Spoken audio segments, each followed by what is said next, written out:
Fox Carolina Weather, WeatheRate certified most accurate local forecast.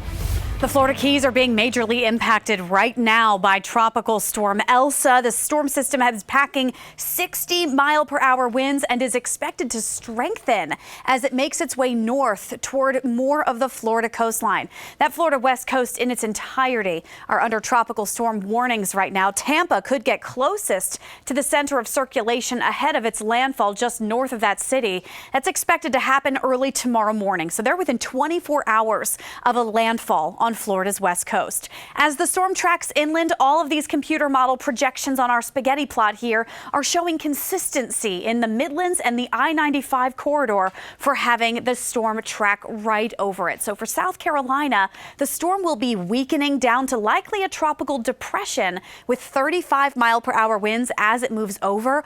But despite the fact that the wind will be decreasing, the rain will be just as intense as that storm tracks over the state, as it has been for areas to our south. There are tropical storm watches in place from Charleston on south to that Georgia line. Georgia and then, of course, Florida have some tropical storm warnings. We're looking at about an inch, maybe an inch or so of rain surrounding the Greenville area between Wednesday, Thursday, and early Friday morning. But look at this mess that's expected to come over areas of the Midlands and 95. It could be upwards of 3 to 5 inches of rain in a matter of a day. So that's going to be a big issue for those down in the low country. Not likely flooding everywhere, but some areas will get flooded from this storm system. FUTURECAST shows this morning generally dry weather, clear skies are expected. There's a couple spotty showers possible, especially in the mountains today. But tomorrow, that's when the tropical rain comes in. Tomorrow morning looks mostly dry, but the clouds begin to take over.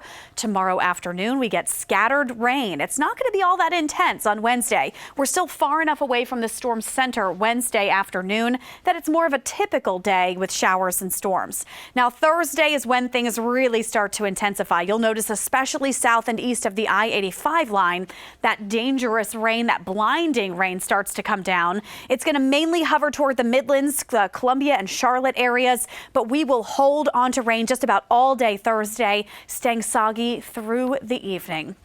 This morning it is dry, but look at this. We're starting to see the outer band cloud cover move over areas of Abbeville, Greenwood, Elberton. You may find a stray shower today because of that, but for the most part it looks dry.